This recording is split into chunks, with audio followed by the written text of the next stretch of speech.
നാടിനെ നടുക്കിയ വെഞ്ഞാറമ്മൂട്ടിലെ കൂട്ടക്കൊലയ്ക്ക് കാരണം പ്രതി വിളിച്ചു കൊണ്ടുവന്ന പെൺകുട്ടിയെ വീട്ടുകാർ അംഗീകരിക്കാത്തതിനാൽ എന്ന് സൂചന.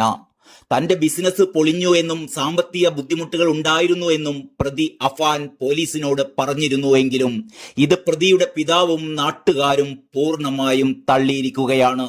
ഈ കുടുംബത്തിന് യാതൊരുവിധ സാമ്പത്തിക ബുദ്ധിമുട്ടുമില്ലെന്ന് അയൽവാസികളും ബന്ധുക്കളും പറയുന്നു. സ്വന്തം അനിയനെയും മുത്തശ്ശിയെയും പിതാവിന്റെ സഹോദരനെയും ഭാര്യയെയും തന്റെ പെൺ സുഹൃത്തിനെയുമാണ് അഫാൻ അതിക്രൂരമായി കൊലപ്പെടുത്തിയത്. അഫാന്റെ മാതാവ് ഗുരുതര പരിക്കുകളോടെ ചികിത്സയിലുമാണ്. 2 ദിവസങ്ങൾക്ക് മുമ്പാണ് അഫാൻ ഫർസാനയെ വീട്ടിലേക്ക് വിളിച്ചു കൊണ്ടുവന്നത്. വെഞ്ഞാറമൂട് സ്വദേശി തന്നെയായ ഫർസാനയും അഫാനുമായി കുറച്ചു കാലമായി പ്രണയത്തിലായിരുന്നു അത്രേ. എന്നാൽ പിതാവിന്റെ മാതാവ് സൽമ ബീവി ഉൾപ്പെടെയുള്ളവർ ഇതിനെ എതിർത്തുവെന്ന് നാട്ടുകാർ സൂചിപ്പിച്ചു. പ്രതി ആദ്യം കൊലപ്പെടുത്തിയതും സൽമ ബീവിയെ തന്നെയാണ്. അഫാന്റെ വീട്ടിലെ ഏത് കാര്യത്തിനും സഹകരിക്കുന്നവരാണ് അഫാന്റെ പിതാവിന്റെ സഹോദരനായ ലത്തീഫും ഭാര്യ ഷാഹിദയും.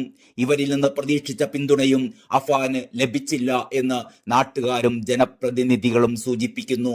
ഫർസാന PG വിദ്യാർത്ഥിനിയായിരുന്നു. ഫർസാനയുടെ നെറ്റിയിൽ വലിയ ദ്വാരമെന്ന് തോന്നിപ്പിക്കുന്ന മുറിവുണ്ട് എന്ന് ജനപ്രതിനിധികൾ പറയുന്നു. അത്രയും ക്രൂരമായിട്ടാണ് ഈ പെൺകുട്ടിയെയും അഫാൻ വകവരുത്തിയത്. പെൺകുട്ടിയുടെ വീട്ടുകാർ ആശുപത്രിയിൽ വന്നില്ല. ചുറ്റിക കൊണ്ട് നിരവധി തവണ അടിച്ചതിനാലാകാം അത്തരമൊരു മുറിവെന്നും ആശുപത്രിയിലുള്ള ജനപ്രതിനിധികൾ അറിയിച്ചു. അഫാന്റെ മാതാവിന്റെ നില അതീവ ഗുരുതരമായി തുടരുകയാണ്. അരുങ്കൊലയ്ക്ക് ശേഷം താൻ എലിവിഷം കഴിച്ചു എന്ന് പ്രതി പോലീസിനോട് പറഞ്ഞതിനെ തുടർന്ന് അഫാനെ ആശുപത്രിയിൽ പ്രവേശിപ്പിക്കുകയായിരുന്നു. പ്രതി ലഹരിക്കടിമയാണെന്നും പോലീസ് അറിയിച്ചിട്ടുണ്ട്. അഫാൻ പിതാവിന്റെ കൂടെ വിദേശത്തായിരുന്നു കുറെ നാൾ.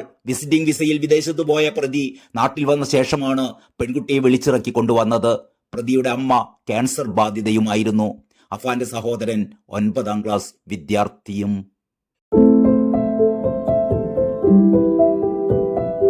Thank you.